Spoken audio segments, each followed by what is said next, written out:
जय हिंद दोस्तों, आप सभी का स्वागत है मेरे चैनल रीजनिंग मंडी पर। तो आज के वीडियो में हम लोग कुछ टॉप 12 रीजनिंग के क्वेश्चन पढ़ेंगे जो आपके आने वाले 2025 के सभी प्रतियोगी परीक्षाओं के लिए मोस्ट इंपॉर्टेंट क्वेश्चन का कलेक्शन है। तो चलिए शुरू करते हैं। पहला प्रश्न है आज का, एक विशिष्ट कोड भाषा में बैड को 7 लिखा जाता है तथा सैप को 9 लिखा जाता है, तो उस कोड भाषा में बैन को किस प्रकार से लिखा जाएगा। पूछ रहा है बैन के बारे में। तो सबसे पहले हम लोग देखेंगे कि किस प्रकार से लिखा गया है। तो बी पहला जो है वो दिया गया आपका BAD, ठीक है।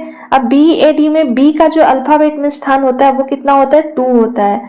और एक का कितना होता है, ए का आता है 1, और डी का जो स्थान होता है वो क्या होता है 4, ठीक है। अब इन सारी संख्याओं को आपस में क्या करते हैं, ऐड कर देते हैं। 2 प्लस 1 प्लस क्या करेंगे, 4 करेंगे। तो इन तीनों को ऐड करने से कितना आ जाएगा, 7 आ जाएगा। इस जगह पे भी देखिए क्या लिखा गया है, 7 लिखा गया, तो इक्वल टू क्या है 7। अब नेक्स्ट जो है वो क्या है, सैप है, SAP दिया गया है। सैप को क्या लिखा जाएगा, तो सैप में एस का जो नंबरिंग आता है अल्फाबेट में वो हो जाता है 19, ठीक है। एस को लिखते हैं 19। ए है, ए का जो आता है वो कितने नंबर पे आता है, तो ए आता है 1 नंबर पे। और पी है, पी कितने नंबर पे आता है, तो पी का जो स्थान होता है वो होता है 16। तो 19 प्लस 1 प्लस 16। अब इन तीनों को आपस में क्या करेंगे, ऐड करेंगे। तो 19 और 1 क्या हो जाएगा, 20, 20 और 6 26 और 10 क्या हो गया, 36 हो गया। अब ये 36 में कितने नंबर आते हैं, तो 36 में 2 नंबर आते हैं। पहला है 3 और दूसरा क्या है, 6 है। तो ये दोनों नंबर को भी आपस में क्या करेंगे, प्लस करेंगे। 3 प्लस 6 तो कितना आ जाएगा, 9 आ जाएगा। देखिए इस जगह पे भी क्या दिया गया है, तो 9 दिया गया है। अब नेक्स्ट किसके बारे में पूछ रहा था, बैन के बारे में, BAN। तो बी का जो नंबर आता है वो अल्फाबेट में कितने पे आता है, 2 पे आता है। ए का 1 हो गया, और एन जो है, एन का क्या होता है, 14 होता है। अब ये तीनों नंबर को आपस में प्लस कर देते हैं। तो 2 और 1 कितना हो गया, 3, 3 और 14 क्या हो जाएगा, 17 हो जाएगा। अब इस 17 में कितने लेटर दिए गए हैं, तो 2 हैं। पहला जो है आपका नंबर वो 1 है, और दूसरा नंबर क्या है, तो दूसरा नंबर है 7। इन दोनों को आपस में जोड़ देंगे तो 1 और 7 को ऐड करने से क्या आएगा, 8।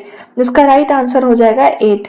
8 देखते हैं किस ऑप्शन में है, ऑप्शन ए में दिया गया, तो राइट आंसर इसका ऑप्शन ए हो जाएगा। अगला क्वेश्चन है, प्रश्न चिन्ह के स्थान पर कौन सी संख्या होगी। अब सबसे पहले देखते हैं प्रश्न चिन्ह कहाँ है, तो इस स्थान पे दिया गया। 4, 5, 9 को क्या लिखा गया, 20 है। उसी प्रकार से 6, 7, 13 को क्या लिखा गया है, तो 42 लिखा गया है। तो प्रश्न में क्या पूछ रहा है, 7, 8 और 15 का क्या होगा, ठीक है। तो देखिए इसमें क्या पैटर्न है कि एक बार जो संख्याएं दी गई हैं उसे आपस में ऐड किया गया है, ठीक है, और एक बार इसे मल्टीप्लाई किया गया है। तो 4 और 5 को अगर आपस में जोड़ते हैं तो 4 और 5 को जोड़ने से कितना आ जाएगा, तो 9 आ जाएगा। एक बार ऐड करके लिखा है तो 9, दूसरी बार में 4 इंटू 5 करेंगे तो 4 इंटू 5 कितना आता है, 20 हो जाएगा। संख्या जो प्राप्त होगी 20 होगी। तो देखिए यहाँ 9 है और ये क्या है, 20 है। उसी प्रकार से 6 और 7 को एक बार क्या किया गया, प्लस किया गया। तो 6 7 को जब प्लस करेंगे तो क्या आएगा, 13 आएगा, और 6 इंटू 7 करेंगे तो क्या आ जाएगा, 42 आ जाएगा। जब इसमें भी देखिए एक बार 7 प्लस 8 किया गया है, 7 प्लस 8 लिखेंगे तो क्या हो जाएगा, 15 हो जाएगा, और दूसरी बार इसे मल्टीप्लाई किया गया है तो 7 इंटू क्या हो जाएगा, 8 हो जाएगा। 7 इंटू 8 करने से 56 आ जाएगा। 56 इस खाली स्थान पे इसका राइट आंसर हो जाएगा। अब 56 देखते हैं किस ऑप्शन में, ऑप्शन सी में दिया गया है, तो राइट आंसर इसका ऑप्शन सी हो जाएगा। अगला प्रश्न है, यदि किसी सांकेतिक भाषा में लाल को क्या कहा गया है, हरा कहा गया है, हरे को नीला कहा गया है, नीला को पीला कहा जाए, तो बताएं कि मानव खून का रंग कैसा होगा। तो मानव खून का जो रंग होता है, ब्लड है, उसका जो कलर होता है वो कैसा होता है, तो रेड कलर होता है, ठीक है। अब सारे जितने भी कलर दिए गए हैं उसका अलग अलग एक अपना कूट दिया गया है। तो लाल को देखिए क्या लिखा गया है कि लाल को क्या कहा गया है, हरा। तो रेड का इस जगह पे क्या हो जाएगा, हरा हो जाएगा, ग्रीन इसका राइट आंसर हो जाएगा, क्योंकि मानव खून का रंग लाल होता है और लाल के लिए जो कूट दिया गया है वो है हरा। हरा किस ऑप्शन में, ऑप्शन डी में दिया गया, तो राइट आंसर इसका ऑप्शन डी हो जाएगा। अगला प्रश्न देखते हैं। अगला प्रश्न है पायरिया का जो संबंध दांत के साथ है वही एक्जिमा का क्या होगा। तो पायरिया एक दांत में होने वाली बीमारी है, ठीक है। ये किस कहाँ होता है, तो दांत में होता है। इस कारण से हमारे दांत जो है वो पीले पड़ जाते हैं, दांत से ब्लड आने लगता है और साथ ही साथ स्मेल आने लगते हैं। तो ये एक्जिमा किस बॉडी पार्ट में होता है, तो पहला फुफ्फुस से नहीं, ये भी नहीं होगा, नेत्र भी नहीं होगा, ये त्वचा में होने वाली एक बीमारी है। तो इसका राइट आंसर क्या हो जाएगा, त्वचा हो जाएगा, क्योंकि एक्जिमा जो है वो त्वचा में होता है। इसमें क्या होता है, हमारे बॉडी में इचिंग होती है, खुजली होती है। इसका राइट आंसर हो जाएगा ऑप्शन सी। अगला प्रश्न देखते हैं। अगला है एक औरत की ओर इशारा करते हुए राम कहता है कि वह मेरी माता के पति की माता की पुत्री है। तो वह औरत राम से किस प्रकार से संबंधित है। अब देखिए, जब ऐसे प्रश्न ब्लड रिलेशन का दिए हुए रहते हैं तो उसमें सबसे पहले क्या किया जाता है कि आप अपने आप को उस स्थान पे रख के देखिए, तो आसानी से इस प्रश्न को सॉल्व कर सकते हैं। अब कह रहा है कि वह मेरी माता, ठीक है, मेरी माता के पति, तो क्या उसके पापा हुए, पापा की माता यानी कि दादी हुई, और दादी की पुत्री है, तो दादी की पुत्री क्या हो जाएगी, बुआ हो जाएगी। तो प्रश्न में क्या पूछ रहा है कि औरत राम से किस प्रकार से संबंधित है, तो वो उसकी क्या हुई, बुआ हुई। इसका राइट आंसर ऑप्शन ए हो जाएगा। नेक्स्ट क्वेश्चन देखते हैं।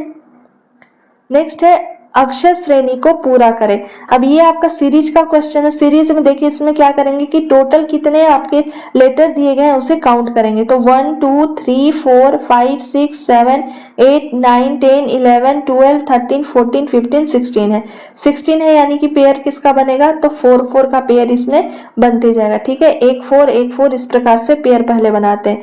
तो ये पेयर एक यहाँ इस स्थान पे बनेगा, ठीक है। दूसरा पेयर जो है वो इस स्थान पे बनेगा और ये इस प्रकार से। अब देखिए, पेयर बनाने से क्या हुआ कि एक जो है वो कंप्लीट आपको बना हुआ मिल गया, ठीक है।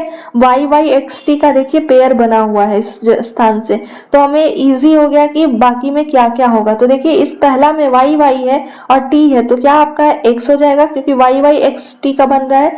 फिर देखिए, एक वाई है तो इस जगह पे क्या हो जाएगा, वाई हो जाएगा, और इस जगह पे टी हो जाएगा, ठीक है। वाई वाई एक्स टी ये बना हुआ है, इसमें वाई एक है तो एक वाई और हो जाएगा और टी हो जाएगा। अब सारे लेटर में क्या क्या भरे हैं वो देखते हैं। तो पहला में एक्स को भरे थे तो एक्स को लिखते हैं, उसके बाद फिर वाई भरे थे तो वाई हो गया, उसके बाद टी इस स्थान पे आया था, टी को लिखेंगे, टी के बाद आपका वाई और टी, टी वाई टी, यानी कि X Y T Y T भरे थे। देखते हैं किस ऑप्शन में है, तो ऑप्शन ए में देखिए दिया गया X Y T Y T. इसका राइट आंसर क्या हो जाएगा, ऑप्शन ए करेक्ट हो जाएगा। नेक्स्ट क्वेश्चन है निम्नलिखित में से कौन सा आरेख दिए गए वर्गों के बीच संबंध को दर्शाता है। देखिए, वेन डायग्राम का ये क्वेश्चन है। पहला क्या दिया गया, हाथी, दूसरा क्या है, बिल्ली, और फिर है घोड़ा, ठीक है। अब बारी बारी से अगर सारे को बनाते हैं हम लोग, ये क्या, ये सारे के सारे जानवर हो गए, ठीक है। तो हाथी है, फिर उसके बाद क्या हो गया, बिल्ली हो गया, बिल्ली के बाद क्या हो गया आपका, घोड़ा हो गया।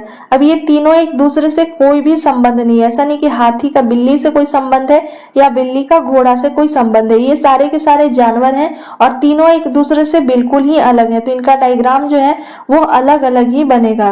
तो अलग अलग डायग्राम वाले देखिए किसमें है, ऑप्शन ए में दिए गए, तो इसका राइट आंसर हो जाएगा ऑप्शन ए। अगला क्वेश्चन है प्रश्न आकृति के प्रतिरूप को पूरा करें। अब देखिए, प्रश्न आकृति जो दी गई है, अब इसी में डायग्राम को बनाएंगे तो थोड़ा इजी हो जाएगा इसे बनाना, ठीक है। अब इस प्रकार से ये पहले क्लोज होगा फिगर, उसके बाद देखिए इसमें एरो जो है वो कुछ इस प्रकार से आएंगे, ठीक है। ऐसे एरो आएगा क्योंकि एरो एक दूसरे के अपोजिट है, और इसमें देखिए दो क्लोज, ये जो है आपका राउंड फिगर जो है वो कुछ इस प्रकार से क्लोज होगा, ठीक है। ये और ये ऐसे क्लोज होंगे और ये ऐसे क्लोज होंगे, यानी कि एक बार ऐसे बनेगा और ये आपका क्लोज होगा और फिर इस डायरेक्शन में बनेगा और ये इसको क्या करेगा, एक क्लोज फिगर बनेगा। तो ऑप्शन अगर ए को देखते हैं तो ए में देखिए इस ये जो एरो है इधर से है, तो ऑप्शन ए भी नहीं होगा आपका। ऑप्शन बी नहीं होगा क्योंकि बी में ये देखिए ये तीनों ऊपर की ओर दिए गए हैं, तो ये भी नहीं होगा। ऑप्शन सी को देखें तो सी में देखिए एरो जो है इसी प्रकार से दिया गया है, जबकि एरो क्या होगा, इधर से होगा, तो ऑप्शन सी भी नहीं होंगे। बच्चा ऑप्शन डी देखिए कुछ इसी प्रकार से आकृति दी गई है, तो इसका राइट आंसर ऑप्शन डी हो जाएगा।